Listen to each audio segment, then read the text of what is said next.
I'm in Southern California also. I'm like about an hour outside of LA. So the sky was a little orange yesterday and the last couple of days, but it's doing okay today. Olivia, is the sky there still dark and awful?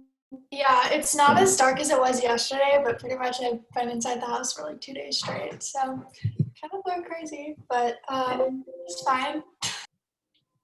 I looked at Purple Air this morning and it looked terrible over the city. Just awful. Worse than China. Yeah, it's like super eerie and it's like really cold outside and it's just, you don't want to be outside. I'm sorry. I thought it was interesting though that the former President Barack Obama, he actually shared on Instagram some pictures from an SF State alum, which I thought was really nice. I've been checking our fog cam. Did you guys ever look at that? No. It's the view looking west from campus out to the ocean, and I can send you the picture I took yesterday of the fog, you know, from the web, but it just looks awful, Olivia. I'm coming back on Sunday, and I'm not excited. It looks terrible. Yeah, it's just every day there's something new, right? I was thinking, Bobby, and if we were, I wish we were face to face and this wasn't going on, but I'm going to guess we would have had a closed campus the last couple of days. Yeah, probably. Today it would have been closed this morning. Well, 2020 is awful. So tell me how the format is going to work. So yeah, I'm going to be asking questions, and then Olivia is our social media editor. Chris is our managing editor, and he's going to be transcribing you in real time to the questions that we have. And then Olivia is going to be tweeting your responses out so people can respond in real time, and we can get some real engagement going between you and the campus community. And actually, like in the future, if it's something that you're comfortable with, we'd love to have this be like kind of a live stream event so we could really engage with people in real time, because a lot of times I find with these sort of interviews and these sort of stories that people end up having a lot of additional concerns that, I would have to essentially schedule a whole nother interview for. And I feel like giving it like 10, 15 minutes at the end to like address some things that maybe are building off of responses you had could really just kind of like help everybody feel engaged and, promote more transparency, which I really appreciate. You've made yourself so available to us, and I think it's so essential right now. So I think that's a really great step that you're taking, and I appreciate that. As I've said, I can't promise a lot of good news in the next year or so, and so all I can promise is news and conversation. So I appreciate you giving me an opportunity to have a conversation with you and with students in the community, because remote, this is really hard. Otherwise, I'd be all over campus at meetings. And so I appreciate the opportunity. Yeah. Hopefully we can answer some of these questions. I know that a lot of them are hard, but so. And some may be far too detailed for me to be able to answer, questions that are about the collective bargaining agreement. So at some point, that's one reason Bobby can help. He can get follow-up information. Our collective bargaining agreements are very complex. And so anything specific, I'm going to have to defer to human resources. Okay. Yeah, that's fine. We're probably going to just upload this interview for full transparency as well. And we'll have timestamps with all the questions that we ask so people can kind of sort through and get the answers to the questions. And then we'll continue updating as we get more information from human resources and other places on campus. But so I mean, just to dive right into it, if you could kind of tell me, how are you feeling about the layoffs and the process that led up to them, and how were people chosen? So this is, without a doubt, the hardest thing I have ever done in just about 20 years as an administrator. I've been through budget cuts before, first at the State University of New York and then at Cal State Long Beach during the Great Recession, but nothing of this magnitude. We're looking at, as a university, a $41 million budget gap for this academic year. I've never faced something like that before. And so diminishing your human resources is always the last dreadful thing you have to do to avoid financial calamity. So first and foremost at the moment, I think mostly about the 131 employees who received notifications from us on Tuesday and their families. We're hoping that that number goes down. We will be having meet and confers with the union, and there's some hope that we'll be able to get that number down in consultation with them. But my thoughts are first and foremost with them, and then secondarily with all of my colleagues, because one of the great things about San Francisco State is we're a family. And so I think there's a lot of grieving going on. So I feel absolutely sick about it. But when I look at the numbers, and I've looked at them so many times, we had no choice but to make a permanent reduction in our workforce. Our next phase of this will be next week, when we're also going to reduce the number of managers on campus, the number of MPPs on campus.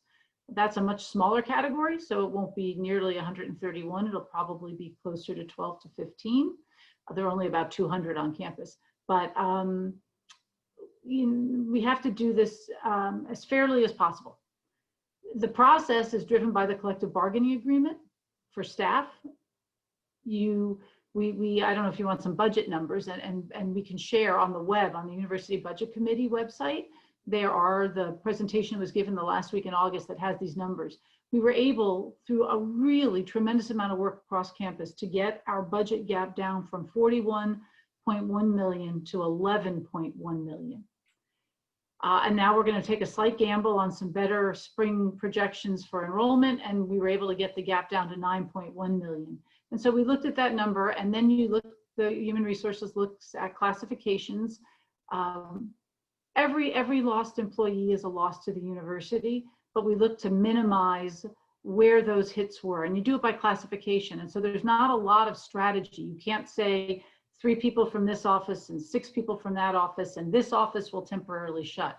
It's done by classification and backing into that number of $9.1 million.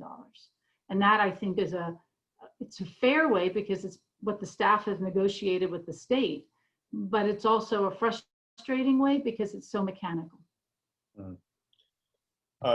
That's interesting, and like one of our most asked questions has been about the MPPs and if there are layoffs planned for them. And I'm wondering if you can give us any insight into how many MPPs might be laid off. And yeah. So for managers, for MPPs, it's not a layoff, it's a non-renewal. MPPs are not covered by a union, and so they serve, I believe, the horrible expression might be at the pleasure of the president or at the discretion of the president. There's some legal language that Bobby can get you. So that's just a non-renewal. It's not actually a layoff. At the end of the day, it's the same thing. The employee loses their position. And so we are planning for something between 12 and 15 now, as well as a large number that we kept open. So there will be reductions there as well. In that instance, it's been done largely with an eye toward work that we can do without now. It's not driven by a collective bargaining agreement, so we could be a little more strategic. So vice presidents have looked at their units to say, what work, and this is something we're going to have to do in general across the university, how do we prioritize? What do we absolutely have to do, and what can wait? And in particular, as we're remote, there are projects we just don't have to do right now because we're not on campus, or we're not going to do now because we no longer have the funding to do them because of the economic decline. So those have been done in a different process, but the conclusion will be the same, and those letters will go out next week. Just to backtrack a little bit, you mentioned that it was 131 staff, and with my initial reporting on Tuesday, I was talked to the union president who believed that it was 120, and I was given a pretty structured list of like who exactly was laid off. I'm wondering, did that number change? That was just one union. There was more than one union. We have many unions on campus. So I believe you spoke with probably the California State University Employees Union, the CSUU. So your number's correct there. There were 11 staff from other unions. also impacted. Okay. And again, I really hope, and I know the union has the same goal that we do here to reduce this. So we have asked to meet with them. That is scheduled now for the middle of October. We're trying to get it scheduled sooner. We'd rather meet as soon as possible. And we are hopeful that we will get that number down from 131. And I'd like to see it go down sizably. So how would you be able to reduce that number, and like what steps would be taken? That's a great question. So because we have to do this by classification of employee, some of those laid off are not state funded positions. So our budget gap that I talked to you about of $41 million, that's in state funds, our general fund. And that's composed of student tuition dollars and our state support. But some of those people in classifications are in jobs that are funded by grants. They are not funded by us, and those jobs have the funding. So one of the conversations we will have with the union is what to do with the positions where there actually is funding. And that could help us reduce that number. Definitely. That was another question I had that down the line, but I want to continue. I just want to ask, like, this is an issue that's been brought to me essentially since like I took over this position, about the number of MPPs and how that number has risen over the years. And I was wondering, just in a retrospective sense, but also kind of in a general sense, what influences the decision to hire more MPPs, and how does the campus and the students benefit from having more administrators? So I think that a healthy, effective campus has MPPs, managers, staff, and faculty all working together. It actually takes all three of those groups to run a university very well. Our largest number will always be, as it should be, faculty and then staff, and our smallest number in our managers. I understand, and we'll do a presentation at the University Budget Committee in sometime this fall. I understand a few years ago that our number of MPPs increased. As I understand it, that was not from creating new positions. There were positions that we had as upper level staff positions, and I'm saying we, I wasn't here, but the university was told by human resources that you couldn't have those positions as staff, that they supervised other staff, so they had to be MPPs. So it wasn't that we hired a lot of new people. As I understand it, we took some existing staff and their positions were revised. But I will give you an example of where we have increased the number of managers on campus, not just here, but across the CSU and in the United States in the last decade. And it's two areas. The first is in student success. 10, 15 years ago, the CSU committed to dramatically increasing its graduation rates. And it did that by funding things like tutoring centers, advising centers, centers for equity and excellence in teaching and learning. And those all need directors. They all need managers. So you will see, I know when I, for example, was at Cal State LA, we created advising centers in all of our colleges, and we hired a director for each one. So that year we hired, I think it was 6 new MPPs to direct those advising centers. But if you look at the data out of Cal State LA and see how their grad rates have grown, you know that was money well invested. The other area is in advancement. So our state allocation has been in decline for decades, There was a time, maybe when your parents or your grandparents went to the CSU, it was free. The state funded us, it funded us. My husband went to the UCs, and I think he paid $125 a quarter for his UC degree. But since the 80s, it has been a steady erosion. And in fact, after the Great Recession, we crossed a really important threshold in California, and more than half of our funding came from student tuition and not from the state. Last year, we finally had bounced back over that 50% mark. And now we're back again, down to where less than half of our money comes from the state. So we've had to raise tuition over the years. I'm really very proud of the CSU though, because it has raised it far less than any other system in the country. But the other place we had to look for funding was from our alumni and from philanthropists. And this university just closed its capital campaign in December. We raised 157 million or so dollars for the university. Bobby can get you the exact amount. And that directly helps students. And I'm going to give you one example of where it's helping students immediately. One of our generous, we have many generous alumni, but we have two that made substantial gifts to the university. Both donated $25 million. One already has hired off that money, we've hired 4 new faculty in creative writing and in creative and cinema. And we have invested in dozens and dozens of students being able to conduct undergraduate research rather than have to have paid jobs. We paid them to participate in undergraduate research. So advancement, we have had to turn to corporations, to foundations, and to our generous alumni. And so that has involved growing our advancement staff. And so you'll see over the last decade that that's another area where there's been growth.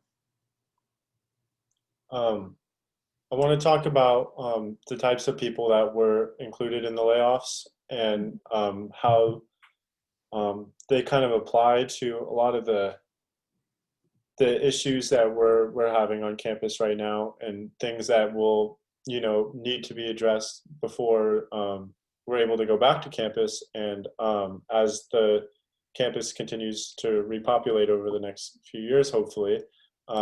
Sooner than that, hopefully. Yeah. Sooner than 2 years, please.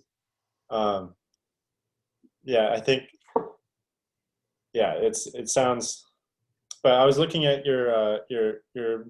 the negotiations between you and the CFA on the repopulation plan, and one of the things that is on there in the draft is that basically that classrooms will need to be cleaned in between every class. Mm-hmm. And I'm wondering how you address the health and safety concerns of laying off janitorial staff according to that idea. So, yeah, a couple of things. First of all, right now, we have fewer students. Even, you know, our enrollment has declined 11% over the last 5 years. Mm-hmm. So we have 3,500 students fewer than we had in the fall of 15. So we don't have as many students we need to serve. In addition, a number of our buildings are closed this fall. One of the things that I'm very proud San Francisco State did was we took a very conservative approach to this. Less than 1% of our classes are face-to-face. 1% of our classes are face-to-face. So we've been able to close some buildings. So we actually don't need as much staff this fall as we have needed in previous falls. But your question is about the future. What will the future look like? I've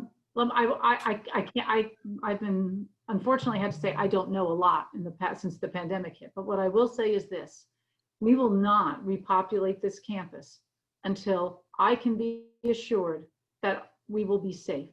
I have watched what's happening at universities across the country, and then even closer to home. I read yesterday that San Diego State has a student in the hospital suffering from COVID.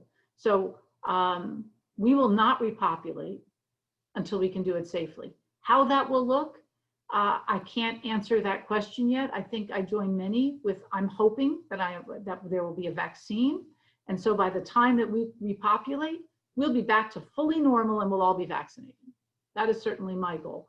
The best I can say is that as I learn more, I will be in touch. But right now, we have very few buildings open. We have very few people on campus. I've been on campus several times. It's sadly a ghost town, but on the other hand, it's the healthiest thing we can do. Mm-hmm. And then on the same note of that, another group of people that were laid off were technical support, and people have voiced concerns over doing that in the midst of an online semester. So I don't think there were that many technical support people. You know, I don't have the list in front of me, but in instructional technology, I don't think there were many people. And then as well in academic technology, I'm not sure that anyone was on that list. So what we did choose were classifications where the skills were the most transferable. So someone highly, and that's also a conversation we'll have with the union. So if there are some individuals on that list of 131 that have very specialized skills, as part of the meet and confer, we can have that conversation with the union. So that's one of the reasons we want to have it as quickly as possible. But we did try to choose classifications where we can now work together as a community to figure out how we get that work done. But one of the things that we're going to have to talk about across campus this entire year is we still have a budget gap. We still have a sizable budget gap because a lot of the solutions we're employing are one-time solutions. We're saving millions of dollars in utilities because the buildings are closed. We've put a hiring chill in place and we're not hiring positions that aren't absolutely critical now, but they might be critical, as you noted, when we get back face to face. The governor has told us that we have 2 to 3 years. We can expect 2 to 3 years of budget cuts. So we're not out of the woods. We still have serious budget work. So one of the conversations we have to have across campus in so many different directions is we want to prioritize our educational mission. Our students have to have the classes they need to succeed. They have to have the advisors and support they need to succeed in those classes. What are the things that we may need, though, to do differently, streamline, simplify, so we need less people to do it? And what are some of the things that we may just have to postpone? Or what are some of the things we may have to say, San Francisco State can't do that anymore? So we have to have some hard conversations to make sure that that primary mission of serving our students gets fulfilled first. And then there's been people reach out to me that said they basically lost all the staff members at a service desk for like a certain department. And I'm wondering how the school plans to compensate for like entire losses of like a staff in a department, and then also what will be done to compensate those who now have extra work because you know, they don't have as many staff around them. So the first thing that people have to do is work with their supervisors, work with their vice presidents, so that we can identify if there is an office that has an immediate need for support. And we may move some staff around. We're also going to move some MPPs around so that we can, we have to prioritize and support the priorities. Then we do have to look at things that we may not be able to do anymore. We're going to have to prioritize. And again, the prioritization will be driven by students and the needs of students. Our goal is not to put more work on existing staff. Our goal is to reinvent what we do, postpone some things, maybe say we can't do this for the foreseeable future. And but our goal is to redistribute, prioritize and redistribute, not to ask those who are already doing a lot to do more. Mm-hmm. And what's your response to people who have hypothesized that those positions may be filled by, you know, people who you are able to pay less for those jobs? That's certainly not that. No, the goal here is not to, again, layoffs were the last moment before the budgetary cliff. So no, our goal is to take a really hard look at the work we do, prioritize, redistribute, and really make some hard decisions about some of the places we put funding that we can't anymore. Yeah, I'm just trying to, like, you know, make sure we cover all the concerns that we got, and that was a common one. This is the worst moment in a university's history when you have to reduce your workforce, and so there should be hard questions, and there's a tremendous amount of pain. But I do want to say this: San Francisco State is not going anywhere. We may not be as big a university as we used to be of 30,000, but 27,000 students, we're a pretty big university. We are not laying off any of our full-time faculty. In fact, 31 or so new faculty just started this fall. So I want to assure you and students that this is painful for the staff impacted, for their colleagues, for all of us. But that San Francisco State is still going to be a great place. We're going to have some short-term challenges, but we will remain a great university for our students. I wanted to get into the voluntary time reduction that was offered. if enough staff members take a voluntary time reduction, will it help mitigate the layoff notices that have already been sent out? Or is that more of a way to prevent future layoff notices? The latter. As I mentioned to you, millions of dollars of what we've done to solve this year's budget gap, we won't be able to sustain, particularly if we return to face-to-face. So any of the savings that we affect this year will help for next year. And I am going to implore each and every person who works on campus, not to reduce their time base, but to let's really rethink the work that we do. What has to happen? What can we prioritize? What can we not do now? And the more we can achieve savings that way, I hope never to have to approach layoffs again. So when you talk about hopefully having less layoffs than the 131,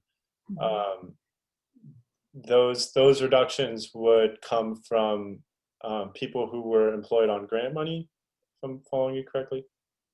That's a conversation we have to have with the union. So I do not want to presume what their position will be. But we have that scheduled for October 16th for the union with the 120. We'd like to do that sooner if their schedule allows for that. And so we can have a conversation with them about grant funded positions. We can have a conversation with them about positions that are highly skilled positions, as you mentioned. But I don't want to presume what their position will be on any of this. But we want to have that conversation with them. I want to know what were the deliberations like with the chancellor's office, and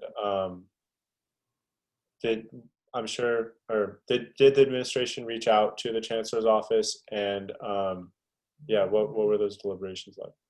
So the administration, I did reach out to the chancellor's office, as did the union. The union and I were, the CSUEU and I were on the same page about this. Was there an option for the campus to just have campus-based furloughs? So not all CSUs are equal. The Southern California campuses have no enrollment problems. In fact, they're over-enrolled. So it was our double whammy of the state cut of I think it was 22 million, and then our projected revenue decline from tuition of 16. It was the two combined that got us to layoffs.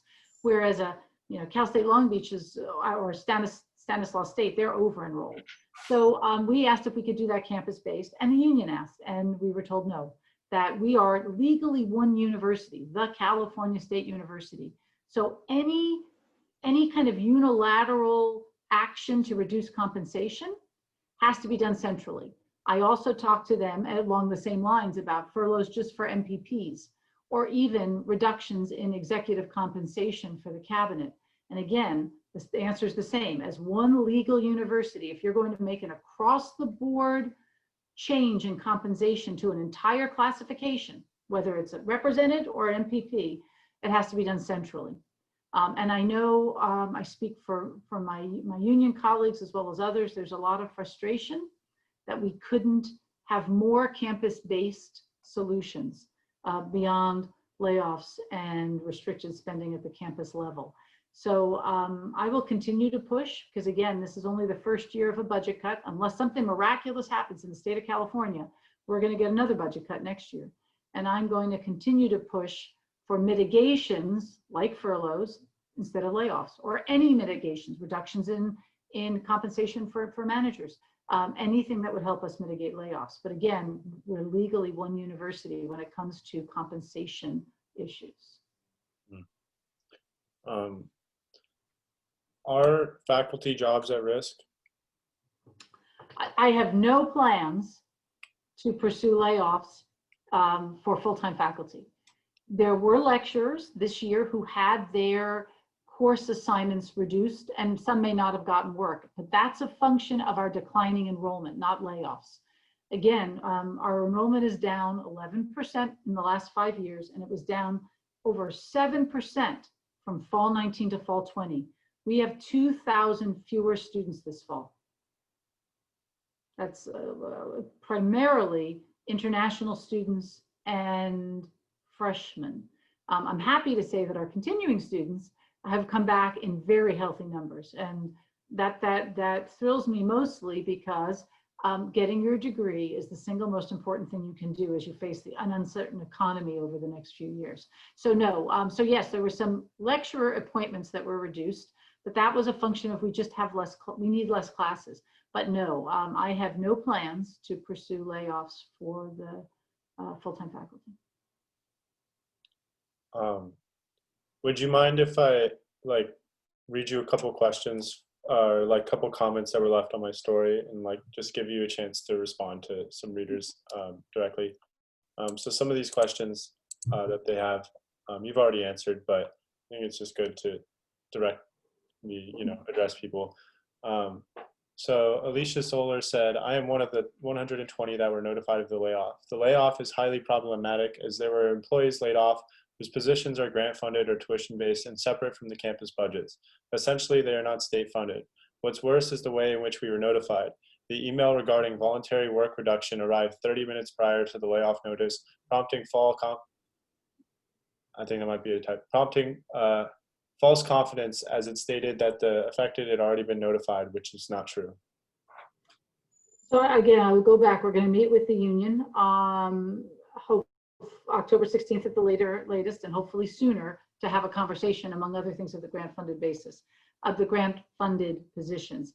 The timing of the time-based reduction, I can't speak to. I don't have the details. Perhaps we can follow up with the AVP for Human Resources. I will say that all of our process was driven by the collective bargaining agreement. It has strict rules about what we do. And so, but again, I want to defer to AVP Ingrid Williams, who I'm sure would be happy. If you want to get the questions to Bobby, he can get you those specific answers. Mm-hmm. Thank you. And then there was another one that said, I'm still confused as to why I got laid off after having worked for the school for 12 years. I lived through the last furlough and understood if it needed to be done to save jobs. We didn't even get the chance to do that, and it feels like punishment for not having high enrollment numbers. Yeah. Again, the furloughs are a system-wide decision. I asked repeatedly, and the union asked repeatedly, we can't do campus-based furloughs. And so we had to resort to layoffs. And is there anything that you want to say in general to the people that were laid off that have been specifically mentioned right now? You know, I emailed them all individually. If we were on campus, I would meet with them all individually, but I did email them all individually. This is, you know, with the exception of universities where there are health outbreaks and people are dying, this is the hardest thing a university does. And I know this is going to be impossible for people to believe, but I deeply value everyone who works here and the contributions they've made. And so to have to do something like this in the current context is horrible. I hope that they most have 60 days notice. That they take advantage of our employee assistance program, take advantage of professional development programs, anything we can do to help them build what they need to do for their next opportunity. Let us know what we can do. And there's very little I can say to mitigate this pain. I've said I'm sorry several times that we've ended up here, and I know that's not satisfying. You know, my real hope is two things: that we drive that number down, that it doesn't remain 131, that I speak with you at the end of October and it's a lower number, and that we work as hard as we can as a community this year so that we do not have to have this conversation again. Do you have any predictions for spring? I know it's so uncertain, but yeah. You know, I expect sometime in the next week or two that the CSU and San Francisco State will make a decision about spring.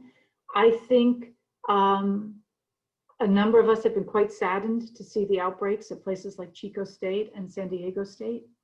And I also, I'm very frustrated when I read in the newspaper that my colleagues across the country are blaming students. If we bring students back to campus in large numbers, you will hang out together.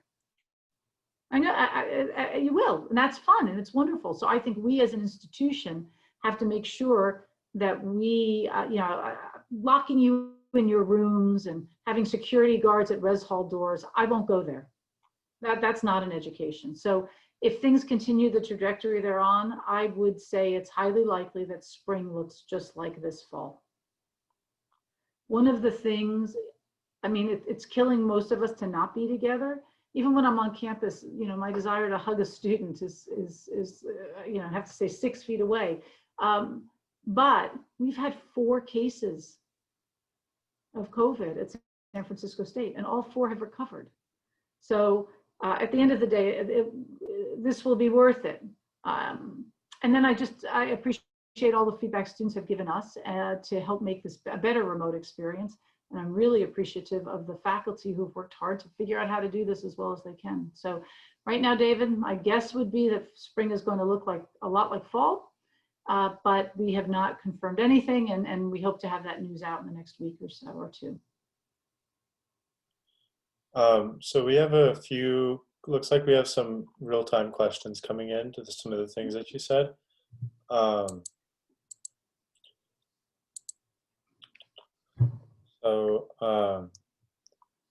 And sorry if I'm reiterating, but I just want to make sure that we're being extremely clear and like that we have everything that people are wondering about. So the first question here is, how is the number of layoffs going to decrease?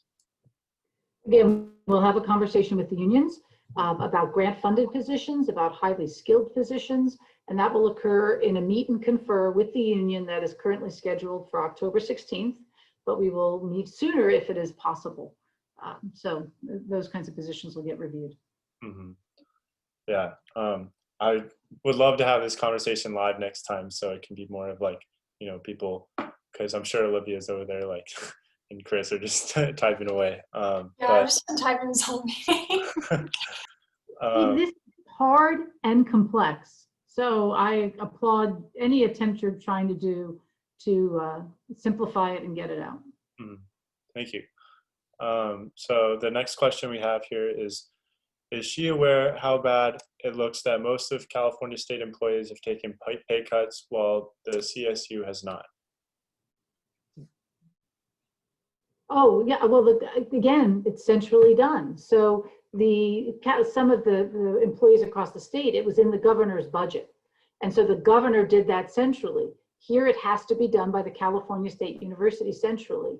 And so I will continue to ask, but I don't have the individual autonomy to do that because we're one university with 23 campuses. Right.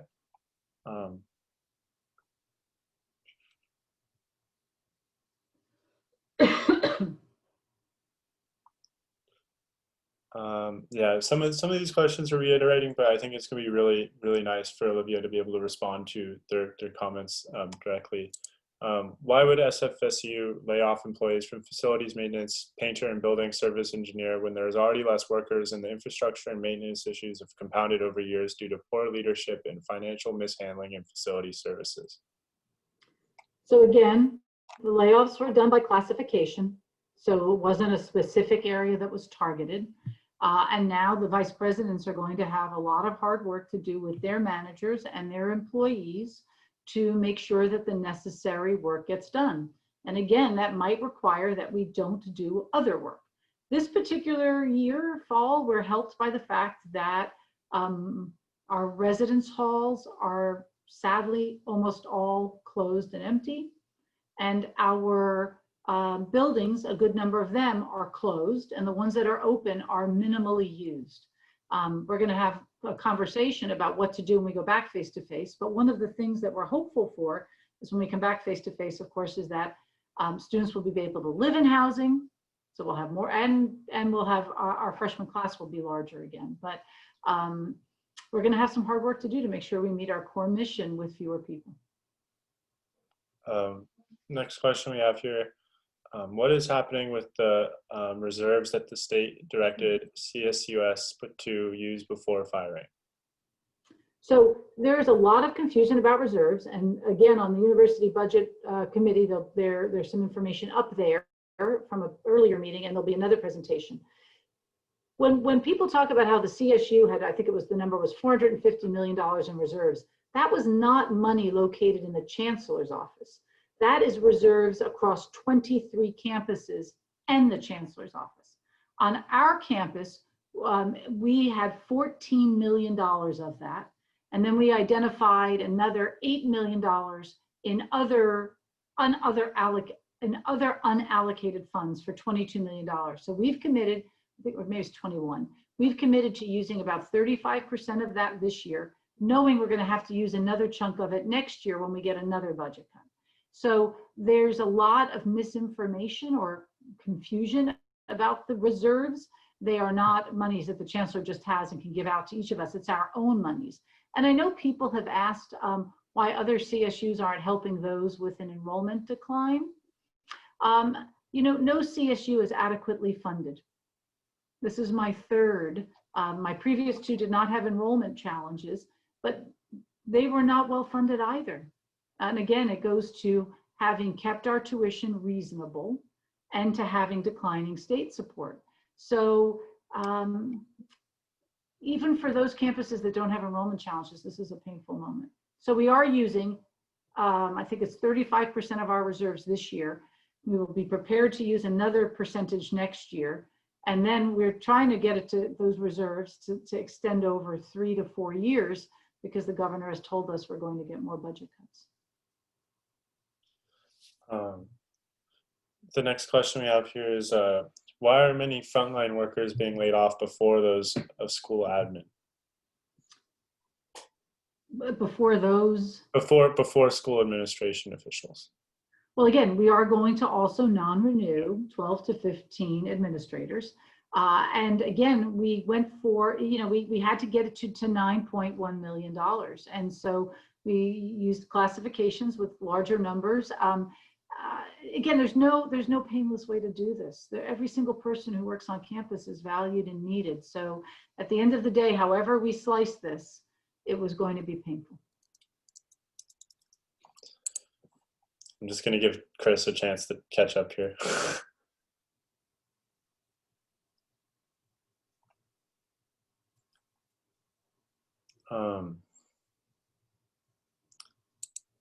Are you worried about alumni relations with those being laid off?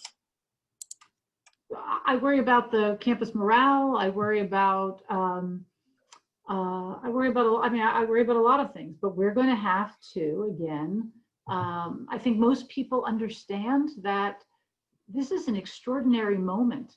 We're dealing with the largest public health crisis in over 100 years.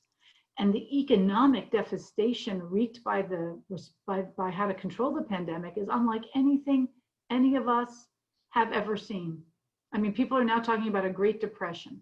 So I think many of our alumni and supporters of the university, first of all, I think they've gone through this in their own homes. I'm on the Mayor's Economic Recovery Task Force. I'm also on the San Francisco Chamber of Commerce. And yesterday I'm also on the Workforce Investment Board for the city. And yesterday I saw numbers, you know, we've got record unemployment across the city, the region, the state, and the country. So I think most understand it. I think we're going to have to prove that we are, in fact, the fabulous place I know we are, is how we now move forward to ensure that our students continue to have a world-class education and a great experience here. You know, one just thing to remember is, I've told you that enrollment has been declining for 5 years. In an ideal world, I would time travel. I'd go back 5 years ago and I would tell people, slow down hiring. Slow down hiring so that 5 years from now, we have a workforce that reflects our reduced student body. But 5 years ago, I'm going to say 5 years ago, no one saw this coming. And I'm going to say, I didn't see this coming in February. I thought the pandemic, we'd be remote for a month or two, certainly never fall. And I didn't see restaurants being closed for months on end. I mean, I think none of us predicted this. So we are in the most challenging of times. And it sounds like it sounds trite. I mean, it so underestimates it. And I think most people know we have to do some extraordinary things in the next few months and years. Looks like we have 2 more questions. The first one says, it addresses you personally. It says, "Hi, President Mahoney. I wish to ask how much of a pay cut you and other top administrators will be taking during these times. It is my understanding that you earn over $300,000 per year as president with a $60,000 housing allowance. Although I know that the pandemic has brought a lot more work and stress to top administrators, I strongly feel that a temporary pay reduction for you and the others making big bucks is only fair. The power in your job does not come from how much you get paid. The respect me and others in our community have for you isn't based how much pay that you are awarded. Please consider this point a third-year undergrad." Well, thank you for the question. And again, I'm going to back the same thing. I did pursue that with the chancellor's office, and it cuts in executive compensation. And again, that is not something on an individual campus I have the latitude to do.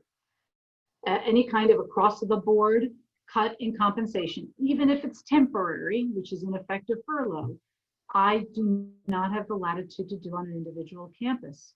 And I will tell you that when I met, when the cabinet was meeting, when discussing layoffs,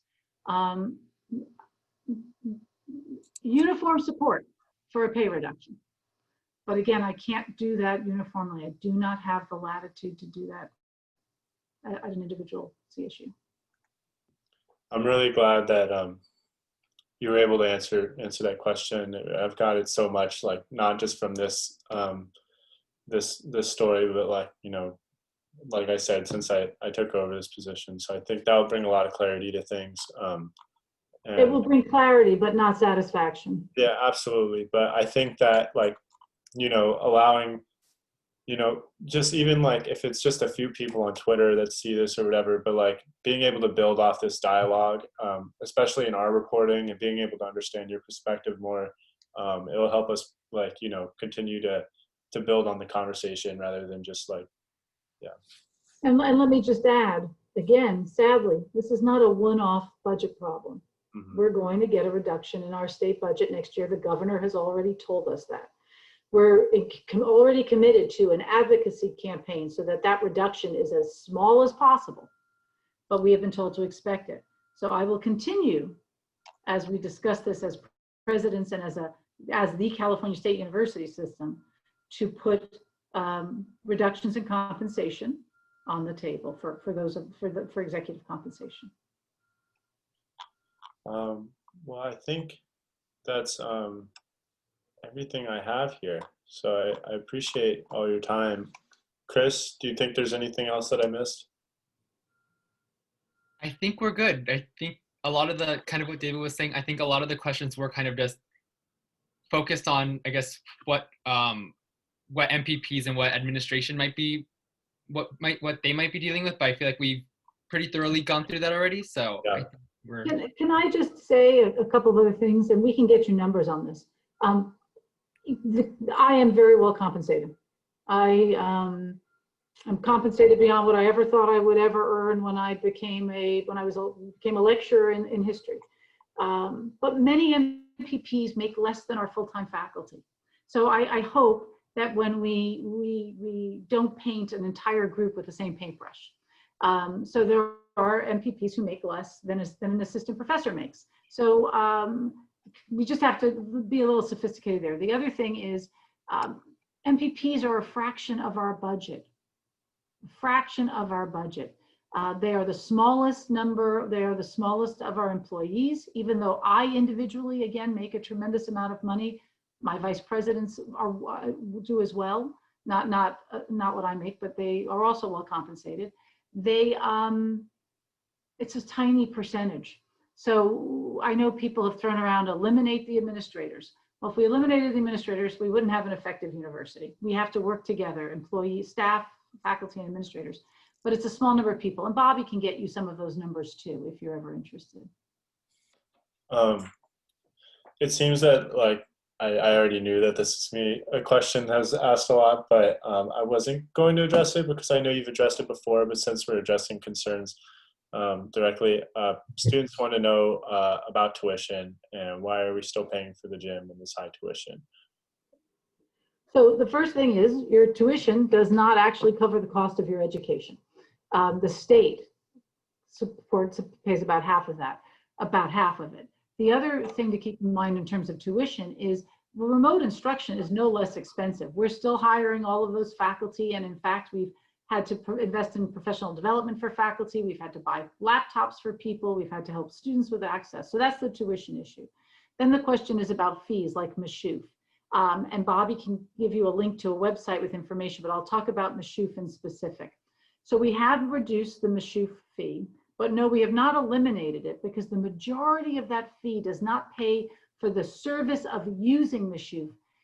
It pays for the building. About 50% of the fee goes directly to the debt. It's a mortgage. That building is mortgaged.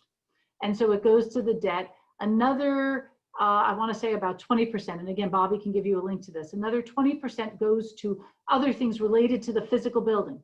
So we have to pay the debt and we have to keep the physical building standing. About 30% go to the services. So we were able to reduce that number by half. And so then we have very minimal services, and there's some, we could take some virtual classes and things like that. But most of those kinds of fees go to the physical building because the state didn't build that building. It's a self-supported building. But Bobby can give you a website that breaks down each fee. Great. And shows you how much goes to debt service and that. We'll include that in like the, if you can get it for us today, then we can include that in the transcript of this Q&A.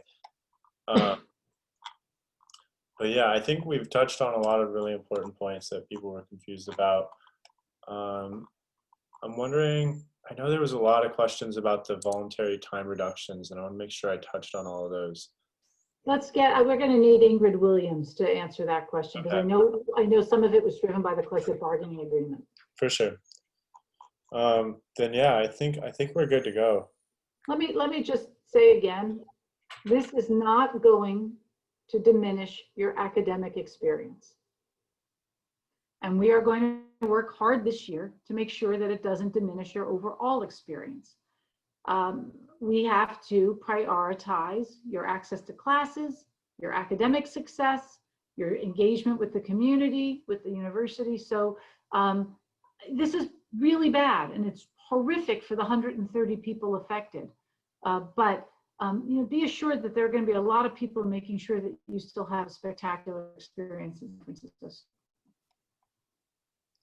Well, thank you really for your time and just being transparent about everything. I think that this was a really constructive conversation. So Anytime, and thank you. But yeah, and Bobby, it's good to see you. I don't know. You too. Olivia and Chris, do you have anything else to add? No, I just want to echo what David said, and thank you for just, being transparent and, coming, like reaching out to us as well. Like, I think that it's really good that we maintain such a positive relationship between us, even though it's unfortunately not under the best circumstances. So I'm really glad that we're able to, provide this information to the campus community. Mm-hmm. Right, absolutely. And I'm glad that we're able to utilize social media as well to try to reach out to even more students and make sure that their voices are really heard. So I really appreciate being on this call today.